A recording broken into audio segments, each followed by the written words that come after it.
हरे कृष्णा। तो बहुत बहुत स्वागत है आप सभी का हमारे आज के सेशन में। आज हम चर्चा कर रहे हैं पुनर्जन्म के विषय में। पुनर्जन्म की 3 इतिवृत्त, यहाँ पर 3 कहानियों का वर्णन किया है पुराणों से, जिसमें कि पुनर्जन्म के विषय में चर्चा की गई है, जहाँ से हमें पुनर्जन्म का जो है एविडेंस मिलता है। तो हम ऐसी कहानियों को जानेंगे। आज जितना पढ़ पाएंगे उतना पढ़ेंगे, बाकी फिर अगले सेशन में पढ़ेंगे। तो यस, सहस्त्रों वर्षों से भारतवर्ष के महानतम आध्यात्मिक गुरुओं ने अपने शिष्यों से व्याख्या करने के निमित्त श्रीमद् भागवतम के ऐतिहासिक उपाख्यानों का उपयोग किया है। वैसे ही 3 इतिवृत्त यहाँ उद्धृत किए गए हैं। श्रीमद् भागवतम एक दार्शनिक एवं साहित्यिक महाकाव्य है, जिसका भारतवर्ष के लिखित विशाल बौद्धिक भंडार में महत्वपूर्ण स्थान है। भारतवर्ष का चिर सनातन ज्ञान वेदों में प्रकट हुआ है, जो संस्कृत के प्राचीन ग्रंथ हैं और जो मानव बोध के प्रत्येक क्षेत्र को छूते हैं। वैदिक साहित्य रूपी वृक्ष का पका हुआ फल माना जाने वाला श्रीमद् भागवतम वैदिक ज्ञान का सर्वांग संपूर्ण और अधिकृत प्रतिपादन है। तो जो श्रीमद् भागवतम है उसे वैदिक साहित्य रूपी वृक्ष का पका हुआ फल माना जाता है। तो जब जो कोई पेड़ होता है तो उस पेड़ का सार क्या है? कोई भी पेड़ क्यों लगाया जाता है? उसके फल के लिए लगाया जाता है, उससे फल प्राप्त करने के लिए उस पेड़ को लगाया जाता है। या हम कह सकते हैं कि किसी भी वृक्ष का जो सार है वो उसका फल होता है। और वो फल भी यदि कच्चा हो तो वो भी इतना पैलेटेबल नहीं होता है, वो भी सराहनीय नहीं है, या वो भी जो है किसी काम का नहीं है। वास्तविकता में जो पका हुआ फल होता है वो सबको चाहिए होता है। तो इसीलिए श्रीमद् भागवतम के मंगलाचरण में ही वर्णन किया है कि निगमा कल्पतरोर गलितम फलम शुकमुखाद अमृत द्रव संयुतम पीबत भागवत रसमालयम मुहुरहो रसिका भुवि भावुका। कि जो निगमा है, जो वेद है, जो वैदिक साहित्य है, वो वृक्ष के रूप में है। और कैसा वृक्ष है? कल्पतरु, जिससे कोई भी इच्छा पूर्ण हो सकती है, वो कल्पतरु के समान है। और जो है जो श्रीमद् भागवतम है वो उस पर लगा हुआ पका हुआ फल है, तो वो है श्रीमद् भागवतम। पुनर्जन्म के वैज्ञानिक सिद्धांत, कहने का तात्पर्य ये है कि सभी वैदिक शास्त्रों का जो सार है, जो कंक्लूजन है, वो श्रीमद् भागवतम में दिया गया है। और वो श्रीमद् भागवतम भी पुनर्जन्म को पुष्टि करता है। इसका अर्थ ये है कि सारे जो वैदिक शास्त्र हैं वे पुनर्जन्म की पुष्टि करते हैं। पुनर्जन्म के वैज्ञानिक सिद्धांत समय की गति के साथ नहीं बदलते, वे सदैव समान बने रहते हैं। और कालातीत आख्यान आज के आधुनिक जिज्ञासु के लिए उतने ही प्रासंगिक हैं जितने वे बीते हुए युगों में ज्ञान बोध के इच्छुक लोगों के लिए थे। तो पहली कहानी अभी सुना रहे हैं, 10 लाख माताओं वाला राजकुमार। आपने पहले सुनी भी होगी, बड़ी इंटरेस्टिंग कहानी है। जिसने नहीं सुनी उसको बड़ा मज़ा आएगा। कुछ लोग आत्मा को आश्चर्यवत देखते हैं, कुछ इसका आश्चर्यवत वर्णन करते हैं, कुछ इसे आश्चर्यवत सुनते हैं, और अन्य इसके विषय में सुनने के बाद भी इसे बिल्कुल नहीं समझ पाते। भगवद गीता का श्लोक है। अपनी प्रसिद्ध कविता इंटीमेशंस ऑफ इमोरलिटी में ब्रिटिश कवि विलियम वर्ड्सवर्थ लिखता है, हमारा जन्म मात्र एक निद्रा और एक विस्मृति है। अन्य एक कविता में वह एक शिशु को निम्नलिखित पंक्तियों से संबोधित करता है, इस परिवर्तनशील पृथ्वी पर आने वाले हे मधुर नवांगतुक, यदि जैसा कि कुछ प्राचीन ऋषियों ने निर्भयतापूर्वक अनुमान लगाया है, तुम्हारा अपना अस्तित्व था और मानव जन्म था, और इससे पूर्व मानव माता पिता ने तुम्हें आशीर्वाद दिया था। इससे बहुत बहुत पहले तुम्हारी वर्तमान माता ने, हे असहाय अजनबी, तुमको छाती से लगाकर दूध पिलाया था। श्रीमद् भागवतम के निम्नलिखित, अच्छा ये समझ में आया क्या पोएम में क्या बोलना चाह रहा है? यहाँ पर पुनर्जन्म की बात कही गई है कि भाई इससे पहले तुम बहुत सारे माता पिता से आशीर्वाद ले चुके हो, और जो अब तुम्हारी माँ है वो पहले भी तुम्हारी माँ रही होगी, ऐसा यहाँ पर कहा गया है। श्रीमद् भागवतम के निम्नलिखित ऐतिहासिक उपाख्यान में राजा चित्रकेतु का पुत्र अपने पूर्व जन्मों का वर्णन करता है और अपने माता पिता को आत्मा की अविनाशी प्रकृति और पुनर्जन्म विज्ञान का उपदेश देता है। ठीक है जी, अब यहाँ से कहानी शुरू हो रही है। तो श्रीमद् भागवतम में बहुत सुंदर एक कहानी है, बहुत सुंदर वर्णन किया गया है कि राजा चित्रकेतु की अनेक पत्नियां थी, और यद्यपि वह संतान उत्पन्न करने में समर्थ था, उसे उनमें से किसी से भी संतान प्राप्त नहीं हुई। क्योंकि उसकी सुंदर पत्नियां सबकी सब बांझ थी। हाँ, तो राजा जो है वो तो समर्थ था, लेकिन उसकी पत्नियां सारी बांझ थी, इस कारण से उसे पुत्र नहीं हुआ। एक दिन योगी ऋषि अंगिरा राजा चित्रकेतु के महल में आए। राजा तत्काल अपने सिंहासन से उठकर खड़े हो गए और वैदिक परंपरा के अनुसार उनको प्रणाम किया। ऋषि ने पूछा, हे राजा चित्रकेतु, कहाँ चला गया? यस, मैं देख सकता हूं कि तुम्हारा मन उद्विग्न है। तुम्हारा पीला मुख तुम्हारी गंभीर चिंता को व्यक्त करता है। क्या तुमने अपने अभिष्ट ध्येय पूरे नहीं किए हैं? चूंकि अंगिरा महान योगी थे, अतः वे राजा की वेदना का कारण जानते थे, किंतु अपने ही कारणों से उन्होंने चित्रकेतु से पूछा, मानो उन्हें जानने की आवश्यकता हो। राजा चित्रकेतु ने उत्तर दिया, हे अंगिरा, महान तपस्या करने के कारण आपने पूर्ण ज्ञान प्राप्त किया है। आप मुझ जैसे बदात्माओं की प्रत्येक आंतरिक तथा बाह्य बात जान सकते हैं। हे महात्मन, आपको हर बात का ज्ञान है, फिर भी आप मेरी चिंता का कारण पूछते हैं। अतएव आपके आदेश के पालन हेतु मैं अपने कष्ट का कारण बताता हूँ। किसी भूखे आदमी को फूलों की माला से संतुष्ट नहीं किया जा सकता। उसी प्रकार मेरा विशाल साम्राज्य और अतुल संपत्ति मेरे लिए निरर्थक हैं, क्योंकि मैं मनुष्य की सच्ची संपत्ति से वंचित हूँ। मुझे पुत्र नहीं है। क्या आप मुझे वास्तविक सुख रूप में सुखी बनने और पुत्र प्राप्ति में सहायता नहीं कर सकते? अंगिरा, जो बहुत दयालु थे, राजा की सहायता करने के लिए तैयार हो गए। उन्होंने देवताओं के लिए एक विशिष्ट यज्ञ किया और यज्ञ में अर्पित अन्न को प्रसाद के रूप में चित्रकेतु की सर्वश्रेष्ठ रानी कृतद्युति को दिया। अंगिरा ने कहा, हे राजन, अब तुम्हें एक पुत्र प्राप्त होगा जो तुम्हारे लिए हर्ष और शोक दोनों का कारण बनेगा। इसके बाद राजा के उत्तर की प्रतीक्षा किए बिना ऋषि अंतर्ध्यान हो गए। तो बहुत सुंदर कहानी है। इस प्रकार से जो चित्रकेतु हैं उनकी बहुत सारी पत्नियां थी, कई हजार लाखों पत्नियां थी, है ना। और लेकिन और वो राजा संतान उत्पन्न करने योग्य भी था, लेकिन फिर भी उसकी सारी पत्नियां बांझ थी और उसे किसी भी पत्नी से पुत्र प्राप्त नहीं हो रहा था। तो अपार धन संपदा, राज्य, सब कुछ होने के पश्चात भी, धन संपत्ति सब कुछ था उसके पास, किसी चीज़ की कमी नहीं थी, लेकिन फिर भी वो सुखी नहीं था। तो उसने किस प्रकार से कितना सुंदर उदाहरण दिया कि जैसे अगर किसी व्यक्ति को भूख लगी है और उसके साथ आप उसको बहुत सुंदर फूलों को ला करके उसको खुशबू दो, अरे देखो कितनी सुंदर माला है, तो उससे उसको कोई भी सुख मिलने वाला नहीं है। भूखे व्यक्ति को खाना खिलाने से उसको सुख मिलेगा। तो उसी प्रकार से वो बोल रहे हैं कि मेरे को तो मेरे जीवन में पुत्र चाहिए, पुत्र का सुख चाहिए। बाकी फिर इतना बड़ा राज्य है, धन है, संपत्ति है, पत्नियां हैं, ऐश्वर्य है, इसका क्या लाभ है? ये मुझे सुख नहीं दे पा रहे हैं। तो इस प्रकार से जब राजा एक बार अंगिरा ऋषि उनके राज्य में आए तो उन्होंने उनको रिक्वेस्ट की, उनसे प्रार्थना की कि आप मुझे कृपया पुत्र प्रदान कीजिए। तो मतलब अब जो साधु होते हैं वे बड़े ही दयालु होते हैं, है ना।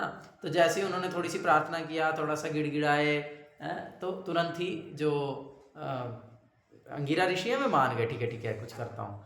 लेकिन जब उन्होंने देखा कि राजा के तो भाग्य में पुत्र सुख है ही नहीं, क्योंकि पुत्र प्राप्ति करने के लिए भी बहुत सारा जो है पुण्य चाहिए। तो देखा राजा के तो भाग्य में है ही नहीं पुत्र सुख। तो उन्होंने राजा को बताया कि इस जन्म में तो छोड़ो, अगले 7 जन्मों में भी तुम्हारे पास पुत्र सुख नहीं है। बोले नहीं ऐसा मत कीजिए, आप तो बड़े कृपालु हैं, वैष्णव तो वांछा कल्पतरु होते हैं, सभी इच्छाओं को पूर्ण करते हैं, कृपा कीजिए, कुछ तो कीजिए। तो इस प्रकार से जब उन्होंने प्रार्थना किया तो उससे ऋषि का जो हृदय है वो पिघल गया और उन्होंने बोला ठीक है चलो मैं तुम्हें कुछ करता हूँ, कुछ यज्ञ करके तुमको दे देता हूँ। तो लेकिन उन्होंने कहा कि ये जो तुम्हारा पुत्र होगा वो तुम्हारे शोक का कारण बनेगा। हर्ष तो देगा ही, लेकिन साथ में वो शोक का कारण भी बनेगा।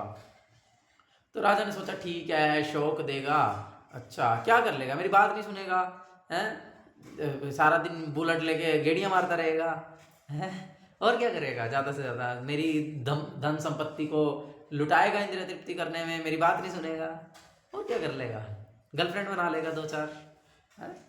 तो ठीक है कोई बात नहीं, इतना शौक तो चल जाएगा, और क्या ही शौक देगा, यही शौक देगा, है ना। तो इसके बाद फिर अंगिरा जी चले। चित्रकेतु यह जानकर बहुत हर्षित हुए कि अंततः उन्हें एक पुत्र प्राप्त होगा, परंतु वे ऋषि के अंतिम वचनों से भ्रमित हो गए। अंगिरा कहना चाहते होंगे कि जब मुझे पुत्र उत्पन्न होगा तो मैं बहुत प्रसन्न होऊंगा। यह तो निश्चित रूप से सत्य है, परंतु बालक शोक का कारण होगा। इससे उनका क्या मतलब हो सकता है? निसंदेह वह मेरा इकलौता पुत्र होने के कारण अपने आप ही मेरे सिंहासन और राज्य का उत्तराधिकारी बन जाएगा।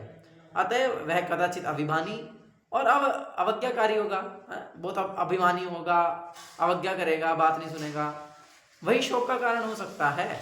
किंतु कोई पुत्र ना होने की अपेक्षा अवज्ञाकारी पुत्र का होना अच्छा है। तो बोले ठीक है, इससे अच्छा है कम से कम कुछ नहीं है, उससे अच्छा कम से कम कुछ तो है। ठीक है।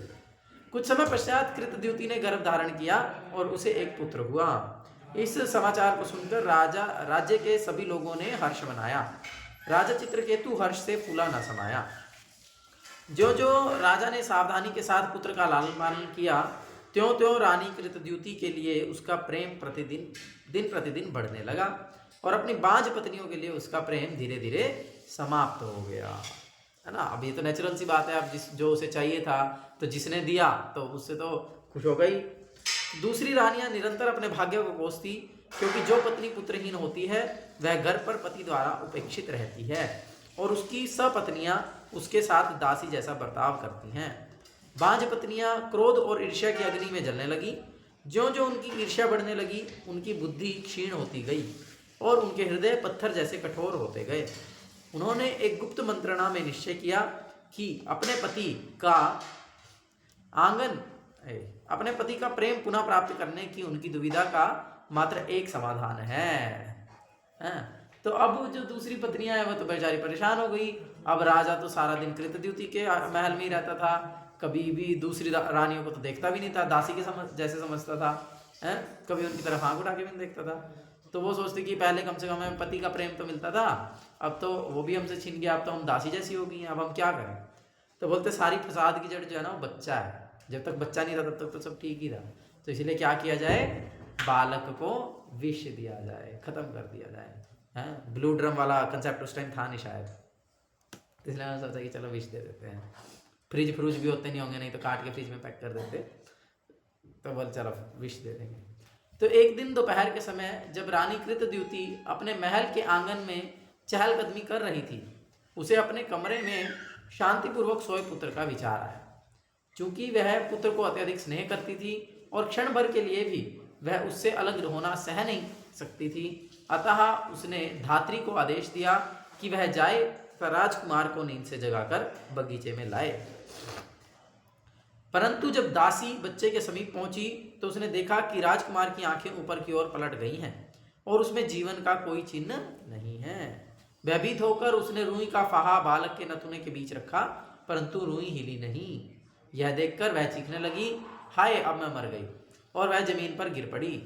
भारी उद्विग्नता में वह दोनों हाथों से छाती पीटने लगी और जोर जोर से रोने लगी। कुछ देर हो गई और चिंतातुर रानी बालक के शयन कक्ष में गई।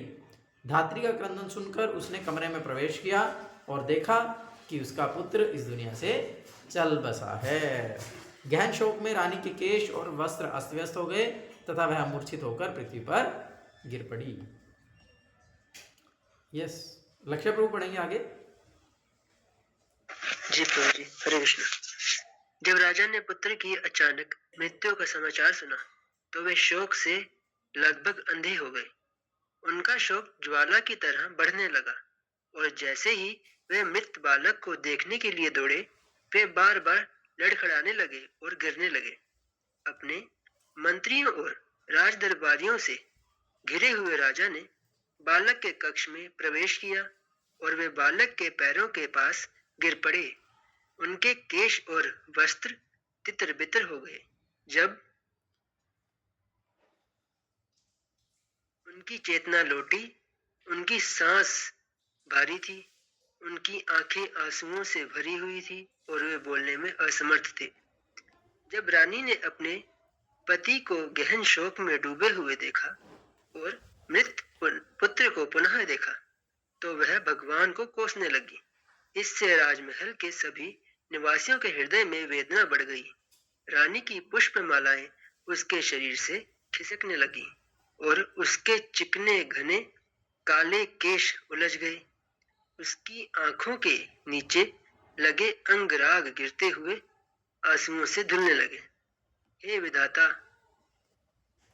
तुमने पिता के जीवन काल में ही उसके पुत्र को मृत्यु दी है। तुम निश्चित ही जीवों के शत्रु हो और तुम बिल्कुल दयालु नहीं हो। अपने प्यारे पुत्र की ओर मुड़ते हुए वह बोली, मेरे प्रिय पुत्र, मैं निस्सहाय और दुखी हूँ। तुम्हें मेरा संग नहीं छोड़ना चाहिए। तुम मुझे छोड़कर कैसे जा सकते हो? अपने शोकाकुल पिता की ओर देखो। तुम बहुत समय तक सो चुके हो। अब दया करके जाग जाओ। तुम्हारे साथी तुम्हें खेलने के लिए पुकार रहे हैं। तुम्हें बहुत भूख लगी होगी,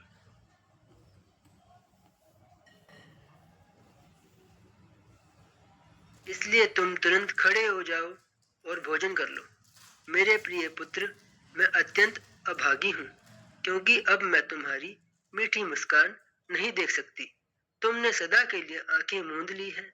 तुम इस लोक से दूसरे लोक को ले गए हो, ले जाए जहाँ गए। से अब तुम लौटोगे नहीं। मेरे प्रिय पुत्र, मन को लुभाने वाली तुम्हारी आवाज न सुनने के कारण मैं अब जीवित नहीं रह सकती। तो इस प्रकार से जब रानी को पता चला भैया बच्चा तो गया है, तो वो तो फिर रोना धोना शुरू कर दिया। माँ तो माँ होती है बेचारी, तो छोटा सा बच्चा मर गया तो रो रही है। फिर उसके बाद राजा भी दहाड़े मार के रोने लग गया, है ना। तो दोनों के दोनों ही बहुत अधिक शोक करने लगे। अरे पिता, उस राजा के जीवन में तो बाकी सब तो था ही, एक पुत्र ही तो नहीं था, और वही आया और वो भी बड़ी जल्दी ही मर गया। तो अभी राजा को पता नहीं क्यों मरा है, तो किसने षड्यंत्र रचा वो नहीं पता राजा को, लेकिन राजा जो है वो बड़ा ही शोक कर रहा है अपने पुत्र की मृत्यु के लिए। यस, पढ़िए आगे।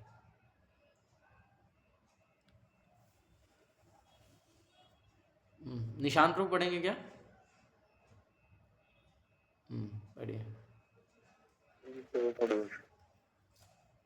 जब महर्षि अंगिरा की अरे समझ में आया कि राजा शोक के सागर, ऊपर वाला पैरा तो पढ़ो, स्क्रॉल करना, ऊपर वाला पैरा तो पढ़ो। सॉरी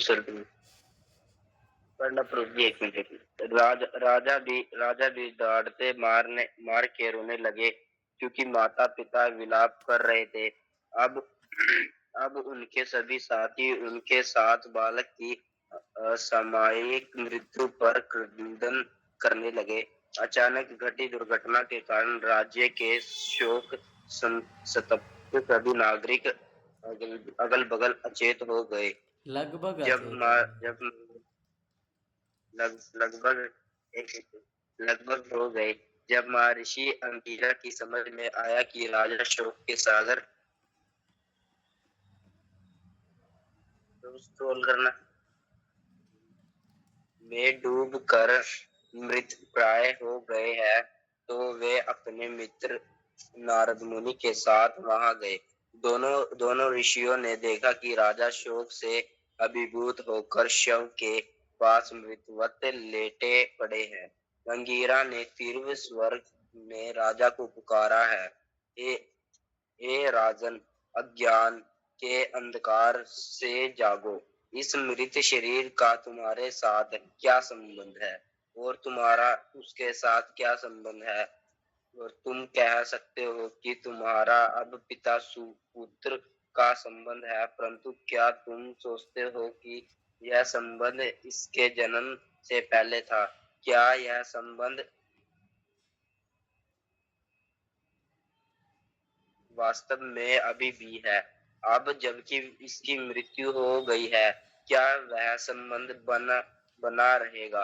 हे राजन, जैसे समुद्र की लहरें की शक्ति के कारण रेत के शूर कण अभी कभी समीप आ जाते हैं तो कभी अलग हो जाते हैं, उसी प्रकार जीव जिन्होंने भौतिक शरीर ग्रहण किया है, काल की शक्ति से कभी साथ आ जाते हैं तो कभी अलग हो जाते हैं। अंगिरा राजा को समझाना चाहते थे कि शरीर के सारे संबंध अस्थायी है। तो इसीलिए तो फिर जो है अब फिर से अंगिरा ऋषि आए और इस बार अपने मित्र को भी लेके आए, नारद मुनि को, और दोनों आकर के जो है वो दिखा रहे हैं, बात कर रहे हैं राजा से, और उनको फिर फिलोसॉफी समझा रहे हैं, उनको बता रहे हैं किस प्रकार से जो है क्या बोलते हैं कि जो आत्मा है उसका ज्ञान दिया है, और वो किस प्रकार से भौतिक शरीर से पृथक है उसके बारे में यहाँ पर बता रहा है। तो एक बहुत सुंदर उदाहरण दिया गया है, समुद्र की लहरों की शक्ति के कारण रेत के क्षुद्र कण कभी समीप आ जाते हैं तो कभी अलग हो जाते हैं, है ना। तो जब समुद्र में लहरें आती हैं, देखी हैं, किस किस ने देखी हैं? अभी तो कोई नहीं है, जो अभी मेरे साथ गए थे सबने समुद्र देखा है, आज क्लास में कोई नहीं है। तो समुद्र की एक लहर, मतलब वैसे तो देखा ही है, या आपको आइडिया तो है कि समुद्र में निरंतर जो है लहरों का प्रवाह होता रहता है। तो जब एक लहर आती है तो वो कुछ रेत के कणों को या कुछ तिनकों को एक साथ इकट्ठा कर देती है, फिर दूसरी लहर आती है तो वो फिर उनको अलग अलग कर देती है, फिर और वो तिनके, कुछ तिनके उसमें से दूसरे तिनकों से मिल जाते हैं, दूसरे तिनके दूसरे तिनकों से मिल जाते हैं, और फिर एक और लहर आती है, वो फिर उनको भी अलग कर देती है।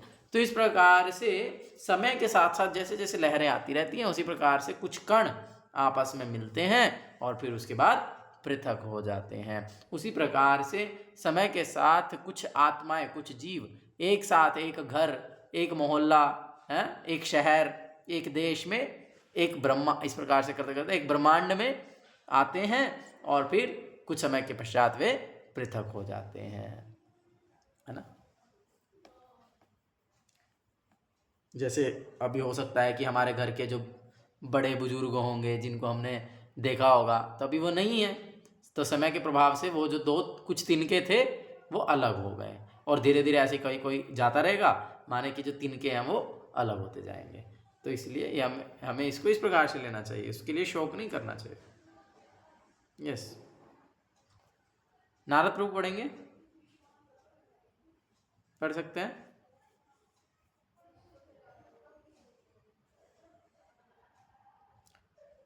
ठीक है, लक्ष्य प्रभु पढ़िए।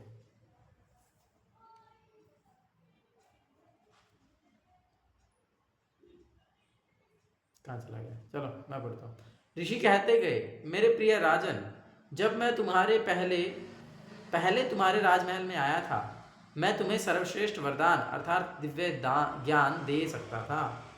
तो उस समय जब पहले अंगिरा ऋषि आए थे, उस समय भी तो वो ये बात राजा को बोल सकते थे ना, यही सारी चीज़ें समझा सकते थे ना, कि भाई तुम तो शरीर नहीं है, आत्मा है, और इस प्रकार से तुम किसी के लिए क्यों शोक कर रहे हो। वो सब चीज़ें आप पढ़ सकते हैं, पढ़िए, मुझे लगा आप नहीं पढ़ पाएंगे, है ना।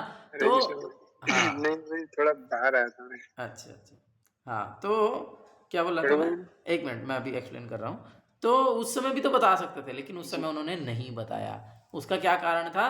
क्योंकि उन्होंने देखा कि उसका मन जो है वो भौतिक वस्तुओं में लिप्त था, उस समय वो भौतिक वस्तुओं के प्रति बहुत अधिक आकर्षित था।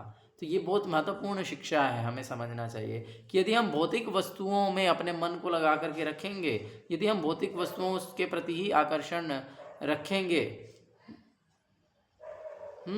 तो क्या बोलते हैं, तो फिर हम दिव्य ज्ञान प्राप्त नहीं कर पाएंगे साधु पुरुषों से।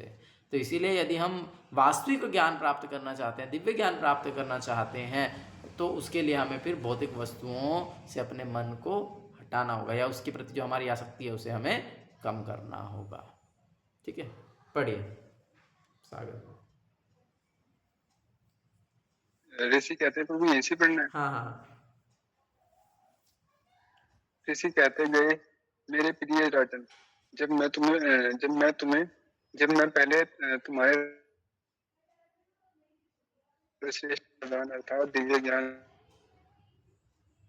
आपकी आवाज कट रही परंतु है, जब मैंने देखा कि तुम्हारा मन भौतिक वस्तु, आपकी आवाज कट रही है। जरूरी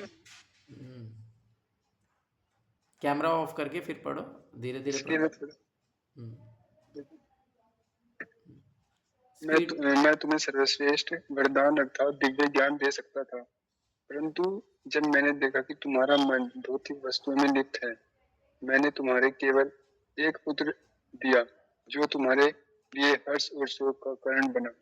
अब तुम एक ऐसे मनुष्य का दुख अनुभव कर रहे हो जिसको पुत्र और पुत्रियां होते हैं, ये स्त्री, बच्चे और संपत्ति जैसे दृश्य समान अर्थात स्वप्न से अधिक कुछ नहीं है। हे राजन ये चित्रकेतु, सब सपना है बोल रहे हैं।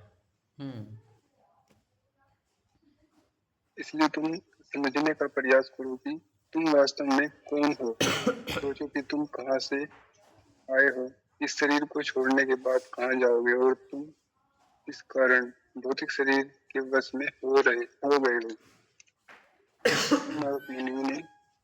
तब नारद मुनि ने आश्चर्यजनक कार्य किया। अपनी योगिक शक्ति से उन्होंने राजा के मृत पुत्र की आत्मा को सबके सामने तो फिर जो है उन्होंने उनको दिव्य ज्ञान दिया, जिससे कि राजा को कुछ कुछ तो समझ में आया, लेकिन फिर भी क्योंकि भौतिक आसक्ति बहुत ज़्यादा थी, इस कारण से उसके दिमाग में घुस नहीं रही थी बात सही से। तो वो फिर भी चाह रहा था, नहीं नहीं मेरे बच्चे को जिंदा कर दो, जिंदा कर दो, ऐसे करके। तो फिर जो है नारद मुनि ने फिर चमत्कार कर दिया। नारद मुनि ने जो उस पुत्र की आत्मा है उसको फिर से वापस बुला लिया, और वो आत्मा सबको दिख रही है। अभी वो आत्मा रूप में प्रकट हो गया। वो जो आत्मा उस बालक के शरीर में आई थी, वो आत्मा रूप में दृष्टिगोचर होने लगी, आत्मा रूप में सबको दिखने लगी। यस,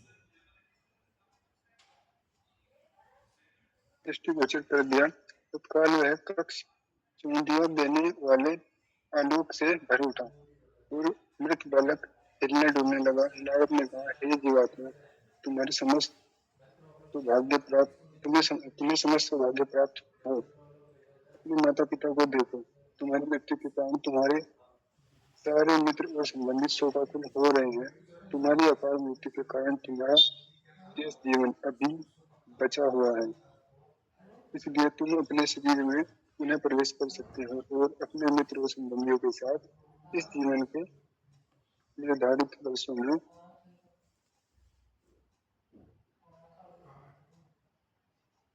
ऊपर है निर्धारित वर्षों में से शेष वर्षों प्रवेश को जीवन भोग दिख रही है।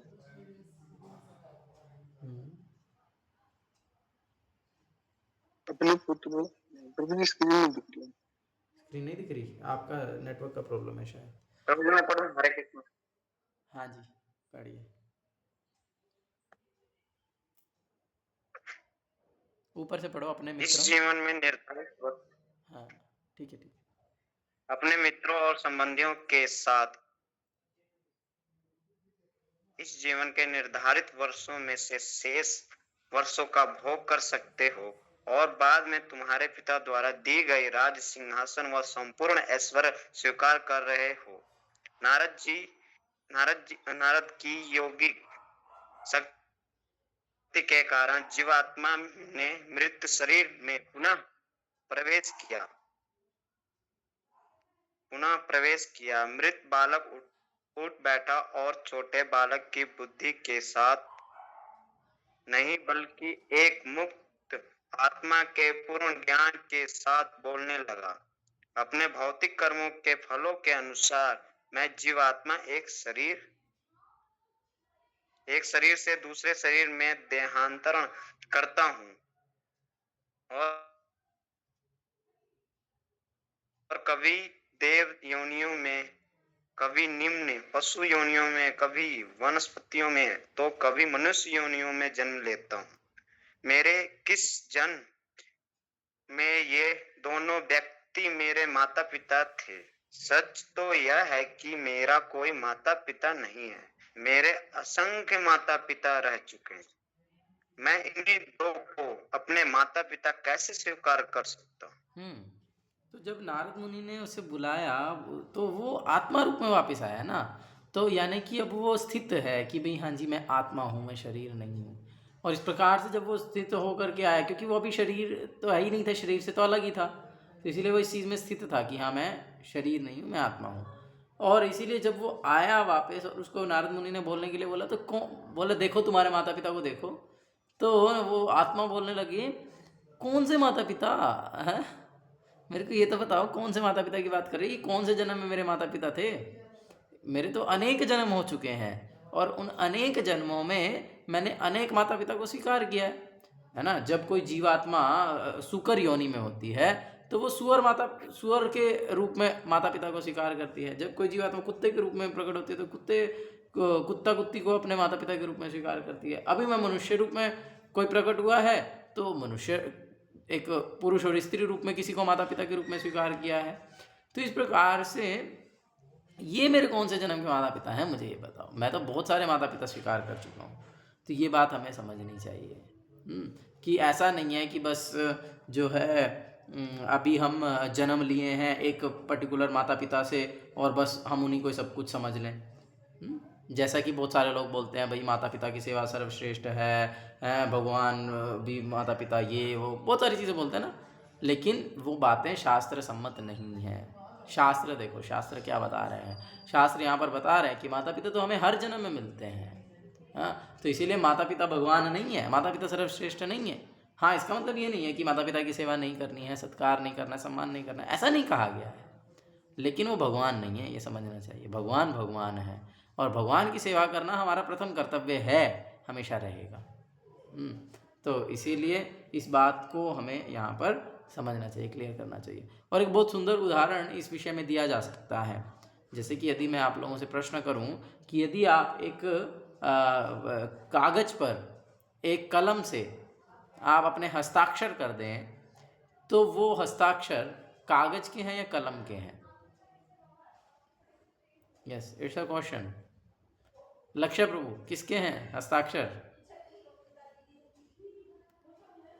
प्रभु जी कलम के। सागर प्रभु, कलम ने लिखे ना। किसके हैं साइन? पेपर के पेन के? नारद प्रभु, पेन के ही हैं प्रभु जी। अच्छा, क्या नाम और कौन रह गया? ये निशांत प्रभु, दोनों के है जी। लिखा गया है। किसे शुक्र आ रहा है? दोनों का लग गया। दोनों के हैं? दोनों के हैं। अच्छा, ठीक है। तो अब जिन्होंने बोला कि पेन के सिग्नेचर हैं, वो मुझे ये बताइए कि क्या पेन अपने आप सिग्नेचर कर सकता है?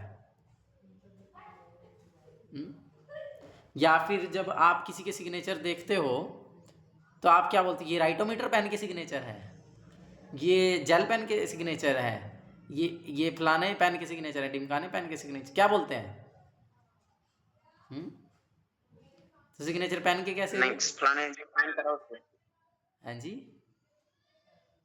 जो सिग्नेचर करा हुआ उस नाम का, उस व्यक्ति के नाम का। हाँ, ये कहते हैं ना, ये भाई ये तो नारद प्रभु के सिग्नेचर हैं, ये तो लक्ष्य प्रभु के सिग्नेचर हैं। तो सिग्नेचर किसके हैं? सिग्नेचर ना तो पेन के हैं ना ही पेपर के हैं। सिग्नेचर किसके हैं? सिग्नेचर जो व्यक्ति सिग्नेचर कर रहा है, जिस व्यक्ति ने हस्ताक्षर किया है, सिग्नेचर उसके हैं। और जैसा कि हमारे सागर प्रभु ने बताया कि पेन और पेपर तो माध्यम है। हाँ, उस व्यक्ति ने साइन करना है तो साइन करने के लिए कुछ पेपर और पेन तो चाहिए। तो पेन की सहायता से पेपर पर साइन किया गया है, लेकिन इससे वो सिग्नेचर ना तो पेपर का बन जाता है और ना ही पेन का बन जाता है। वो सिग्नेचर उसी का ही रहेगा जिस व्यक्ति ने सिग्नेचर किया है। तो इसीलिए उसी प्रकार से वही बात आ गई, अगर किसी को मनुष्य का शरीर दिया जाना है तो एक मनुष्य पुरुष और मनुष्य स्त्री के माध्यम से, हमने पहले ही पढ़ा था, हम बीज प्रदपिता, भगवान बीज दे करके भगवान जीवात्मा को प्रकट करते हैं, जन्म देते हैं। यदि उसी जीवात्मा को कुत्ते के रूप में जन्म दिया जाना है तो एक कुत्ता माता और कुत्ता पिता को माध्यम बनाया जाएगा। तो इसीलिए हमें ये बात समझनी चाहिए कि हमारे माता पिता केवल माध्यम हैं हमें इस संसार में लाने के लिए। हमारे माता पिता केवल हमें एक मनुष्य जन्म देने के माध्यम है, वे सब कुछ नहीं है। कोई को बोलता है कि भाई मैं जो है मतलब अगर कभी इस प्रकार से हो जाता है, आजकल के माता पिता तो असुर जैसे हैं ना, तो भक्ति नहीं करने देना चाहते, तो बच्चे तो कभी कभी चुनना पड़ता है कि हाँ जी माता पिता या भगवान में से एक व्यक्ति को चुनना पड़ेगा।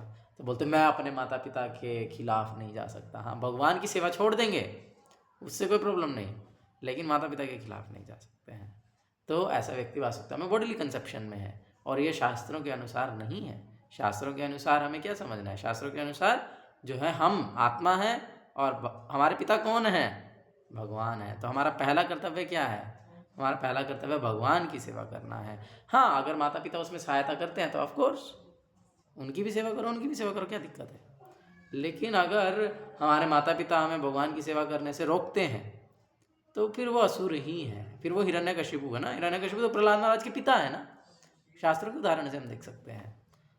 तो लेकिन जो है वो असुर हैं, वो चाहते हैं कि भाई नहीं, विष्णु की पूजा क्यों करनी, मेरी पूजा करो, मेरी सेवा करो। तो आजकल भी तो यही चाह रहे हैं सब लोग, स्मॉल हिरण्यकशिपु है। तो इसीलिए जो है हमें ये समझना चाहिए शास्त्र क्या बोल रहे हैं। तो शास्त्रों के अनुसार हमें समझना चाहिए और हमें भावुक नहीं होना चाहिए। भक्ति भावुकता नहीं है, इसीलिए हमें समझना चाहिए कि जो भगवान हैं वे हमारे वास्तविक पिता हैं। हाँ, हम कभी कोई बोलता है अगर मैं अपने माता पिता की सेवा नहीं करूँगा तो मुझे पाप लगेगा, तो भैया हाँ लगेगा, तुम्हारे वास्तविक पिता भगवान है और तुम उसकी सेवा नहीं करोगे तो तुमको कष्ट भोगना ही पड़ेगा, तुमको पाप लगेगा ही। इसलिए अपने वास्तविक पिता की हमें सेवा करनी है, भगवान की सेवा करनी है। ये तो टेम्पररी है, ये तो माध्यम बने हैं केवल। वास्तविक पिता तो भगवान है, हमें उनकी सेवा करनी है। तो ये हमें समझना चाहिए। मनुष्य जीवन में ही हम ये समझ सकते हैं, बाकी समय में नहीं समझ सकते। तो इसलिए हमें इसे गंभीरतापूर्वक लेना चाहिए।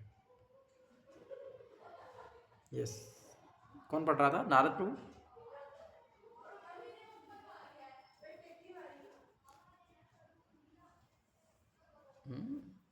वेदों की शिक्षा है कि सनातन जीवात्मा भौतिक तत्वों से निर्मित शरीर में प्रवेश करता है।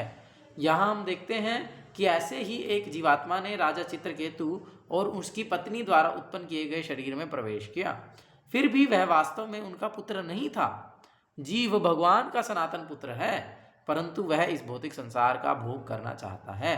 अतः भगवान उसे विविध शरीरों में प्रवेश करने का अवसर देते हैं। तथापि विशुद्ध जीवात्मा का अपने माता पिता से प्राप्त भौतिक शरीर कोई वास्तविक संबंध नहीं होता। इसलिए उस आत्मा ने, जिसने चित्रकेतु के शरीर में पुनः के पुत्र के शरीर को धारण किया था, इस बात को मानने से साफ इनकार कर दिया कि राजा और रानी उसके माता पिता हैं, क्योंकि अब वो आत्मा के रूप में स्थित है। अभी हम शरीर है मानते हैं, अपने आप को शरीर के रूप में है, इसी कारण से हमें लगता है कि बस ये शरीर तो मुझे इनसे मिला है, इन्होंने शरीर का पालन पोषण किया है, तो बस यही सब कुछ है। लेकिन जब व्यक्ति शरीर के स्तर से ऊपर उठ करके आत्मा के रूप में अपने आप को समझेगा, तब उसे समझ में आएगा कि भैया ये भी आत्मा है, मैं भी आत्मा हूँ, ये भी भगवान के नित्य दास है, मैं भी भगवान का नित्य दास हूँ, तो मुझे भी भगवान की सेवा करनी चाहिए, इनको भी सेवा करनी चाहिए। तो इस प्रकार से समझना चाहिए। तो उस आत्मा ने आगे कहा, यह भौतिक संसार जो एक तेजी से बहती नदी के समान है, इसमें सभी लोग समयानुसार मित्र, संबंधी और शत्रु हो जाते हैं। वे तटस्थ रहकर भी व्यवहार करते हैं और अन्य अनेक संबंधों के अनुरूप भी, किंतु इन विविध व्यवहारों के बावजूद भी किसी का किसी से स्थायी संबंध नहीं होता है। चित्रकेतु अपने पुत्र के लिए विलाप कर रहा था, जो अब मर चुका था, परंतु वह इस स्थिति पर एक अन्य प्रकार से भी विचार कर सकता था। वह सोच सकता था, यह जीवात्मा पूर्व जन्म में मेरा शत्रु था और अब पुत्र के रूप में पैदा होकर वह मुझे सिर्फ दुख व शोक देने के लिए असमय छोड़े जा रहा है। राजा को अपने मृत पुत्र को अपना पूर्व शत्रु क्यों नहीं समझना चाहिए और शोकाकुल होने के बजाय एक शत्रु की मृत्यु पर उल्लासित क्यों नहीं होना चाहिए? चित्रकेतु के पुत्र के शरीरस्थ जीवात्मा ने कहा, जिस प्रकार स्वर्ण और दूसरी वस्तुएं क्रय विक्रय के द्वारा निरंतर एक स्थान से दूसरे स्थान को स्थानांतरित की जाती हैं, उसी प्रकार जीव अपने कर्माधीन होकर एक के बाद दूसरे पिता के वीर्य द्वारा विविध योनियों में शरीर धारण करता हुआ ब्रह्मांड भर में भ्रमण करता है। जैसा कि भगवद गीता में व्याख्या की गई है, किसी पिता अथवा माता के कारण जीव जन्म नहीं लेता। जीवात्मा का निजी सच्चा स्वरूप तथाकथित माता पिता से पूरी तरह अलग है। प्रकृति के विधान से आत्मा पिता के वीर्य में प्रवेश के लिए विवश होता है और माता के गर्भ में डाला जाता है। उसे कैसे पिता मिलेगा? यह उसके प्रत्यक्ष नियंत्रण में नहीं है, है ना। क्या हम चूज कर सकते हैं मेरा पिताजी कैसे हैं हो, मेरी माँ कैसी हो? ऐसा हम चूज नहीं कर सकते, वो हमारे प्रत्यक्ष नियंत्रण में नहीं है। यस, हम चूज कर सकते हैं। यदि अभी कुत्ते के जैसा काम करेंगे तो अगले जन्म में हमने चूज कर लिया कि हाँ मुझे कुत्ते के वीर्य में जाना है, या कुत्ता मेरे को पिता रूप में मिल जाएगा, है, या फिर अगर हम देवता के समान कार्य करेंगे तो फिर देवता हमें पिता के रूप में मिल जाएगा। तो ये नियंत्रण में तो है, लेकिन प्रत्यक्ष नियंत्रण में नहीं है। यह उसके पूर्व जन्मों के कर्मों द्वारा स्वतः ही, ये क्या हो गया, बीच में से पेज गायब है क्या? यस, 55 के बाद सीधा 59 आ गया, 56 57 पेज गायब है। तो यह उसके पूर्व जन्मों के कर्मों के द्वारा स्वतः ही निर्धारित होता है। वही इस जन्म में जैसे कार्य करेंगे, अगले जन्म में उसी के अनुसार जो है वो उसी प्रकार के हमें माता पिता मिल जाएंगे। तो इस प्रकार से हम प्रत्यक्ष रूप से नियंत्रित नहीं कर सकते, लेकिन अप्रत्यक्ष रूप से नियंत्रित कर पाते हैं। तो इसीलिए हमें समझना चाहिए कि हमारा प्रथम कर्तव्य क्या है। नारद प्रभु,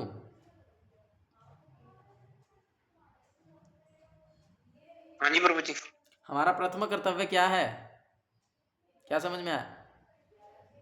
भगवान की सेवा। भगवान की सेवा करना। और यदि तो क्या इसका मतलब क्या माता पिता की सेवा नहीं करनी है? हैं निशांत प्रभु? करनी है, लेकिन ठीक है, सबसे पूछेंगे ना थोड़ा थोड़ा। निशांत प्रभु? हाँ जी प्रभु। क्या पूछा मैंने? कर लिया माता पिता की सेवा। फिर क्या है, क्या कंडीशन है सेवा करने में?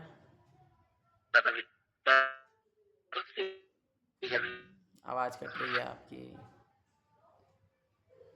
ठीक है चलो, ठीक है रहने दो, आवाज नहीं आ रही। लक्ष्य प्रभु?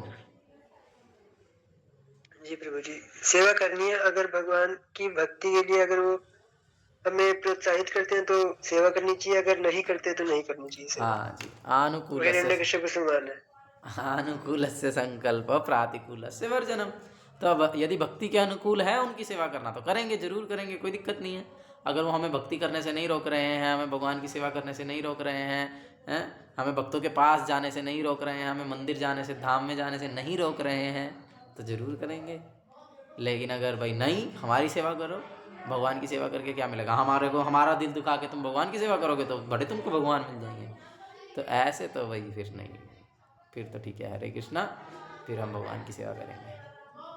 ठीक है जी सागर प्रभु, ऐसे ही है क्या?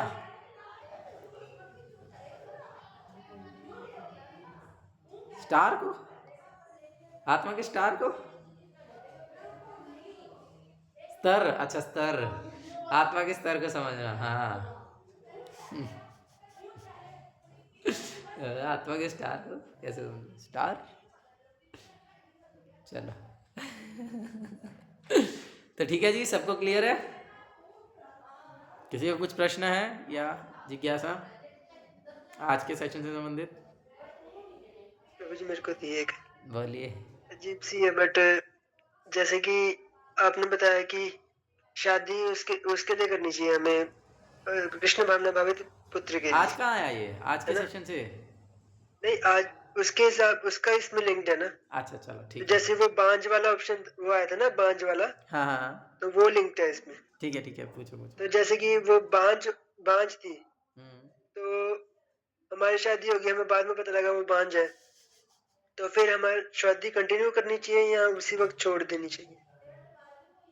नहीं, छोड़ना थोड़ी होता है, एक बार जो शादी हो गई तो हो गई, ऐसा थोड़ी होता है।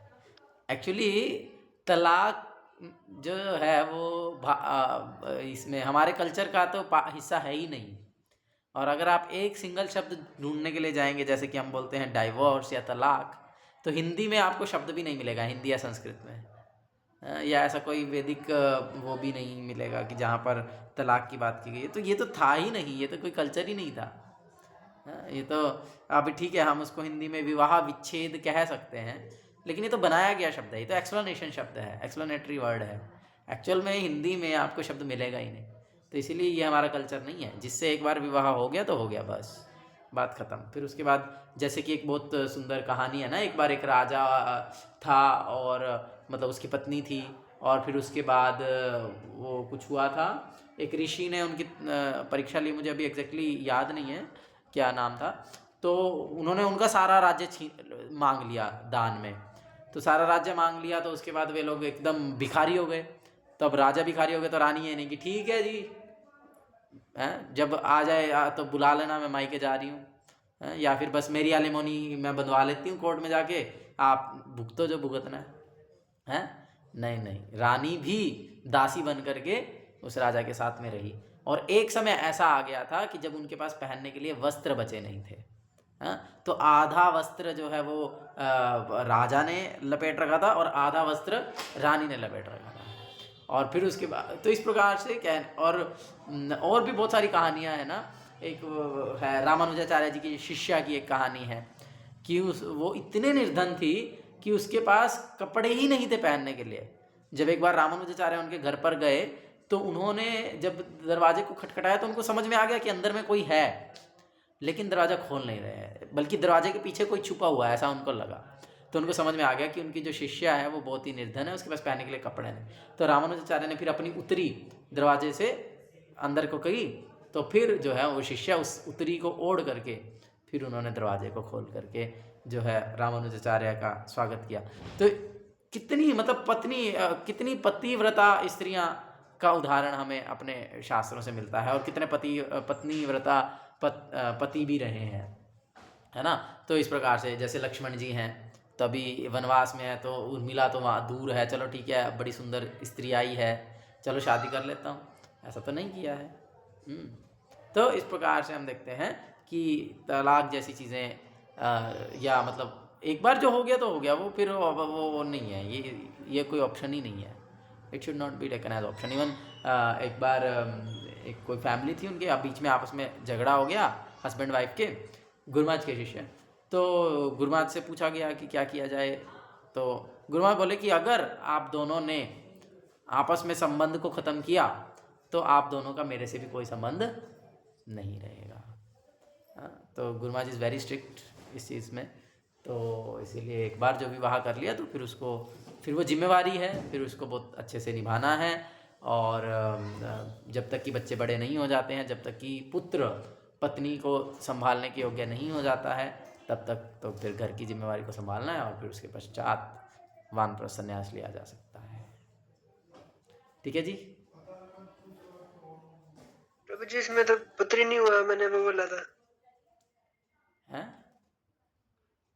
मैंने वो बोला था कि वो बांझ वाला जो केस था तो उसमें पुत्री नहीं हुआ, तो फिर हाँ तो उसके भाग्य में नहीं है। अब इसके भाग्य में नहीं था तो पुत्र करके उसने क्या कर लिया है? रोया ही बाद में। तो नहीं मतलब फिर आप कह रहे थे वो वानप्रस्थ जब करना है तो फिर वो कैसे होगा? अच्छा। आज के समय में तो प्रैक्टिकल भी नहीं है ना, कौन जा रहा है आजकल वानप्रस्थ करने।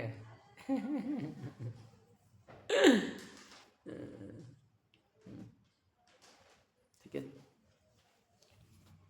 और ये जो सागर प्रभु ने बोला है, तो शास्त्रों के अनुसार जो है पुरुष को एक से अधिक विवाह करने का जो है अलाउड है। बहुत सारे लोग जानते नहीं हैं और इस चीज़ को एक्सेप्ट नहीं करते हैं, लेकिन एक्चुअल में शास्त्रों के अनुसार एक पुरुष एक से अधिक स्त्रियों को पत्नी रूप में स्वीकार कर सकता है, क्योंकि स्टार्टिंग से ही जो स्त्रियों की जो संख्या है वो पुरुषों से अधिक रही है, 60-40 रेशो रहता है। तो इसीलिए जो है अब, और वैसे भी सारे पुरुष तो शादी करते नहीं हैं। तो कुछ लोग तो ब्रह्मचारी हो जाते हैं, कुछ लोग सन्यासी हो जाते हैं। तो इसीलिए पहले ही पुरुषों की संख्या कम थी और कम हो जाएगी। और स्त्रियों के लिए निर्देश है कि वुमेन मस्ट बी मैरिड, स्त्री की तो अवश्य ही शादी होनी चाहिए। तो इसीलिए क्या किया जाता था कि जो पुरुष एक से अधिक स्त्रियों को संभाल सकता है, उनका लालन पोषण कर सकता है, उनकी इच्छाओं को पूरा कर सकता है, तो वह व्यक्ति एक से अधिक शादियां कर सकता था। और उसके लिए उसके पास पहली पत्नी की सम्मति भी होनी चाहिए। जैसे कि मान लीजिए जब उत्तानपाद ने पहले शादी की सुरुचि से, तो फिर सुनीति है ना, सुनीति से, तो सुनीति से शादी किया, फिर उनकी इच्छा से, उनकी कंसेंट से फिर उन्होंने सुरुचि से शादी किया। इसी प्रकार से दशरथ महाराज की भी बहुत सारी पत्नियां थी, 253 पत्नियां थी। और ये हमारे जैसे ये राजा चित्रकेतु हैं, इनकी तो लाखों पत्नियां थी। तो इस प्रकार से राजा, क्योंकि राजा के पास बहुत सारा धन संपत्ति होती है और राजा बहुत सारी स्त्रियों को मेंटेन करके रख सकता है, तो इसीलिए उन्हें एक से अधिक विवाह करने की जो है छूट थी, और अभी लोग एक को मेंटेन नहीं कर पाते हैं, तो फिर ज़्यादा क्या क्या करेंगे। एक को ही पालने में आजकल तो है नानी याद आ जाती है। ठीक है जी, सेटिस्फाइड विद द आंसर्स? हरे कृष्णा कृष्ण कृष्ण हरे हरे, हरे राम राम राम हरे हरे। शील प्रभुपाद की जय, स्वामी गुरु महाराज की जय, निताई गौर प्रमानंदे, हरि हरि बोल। हरे कृष्णा।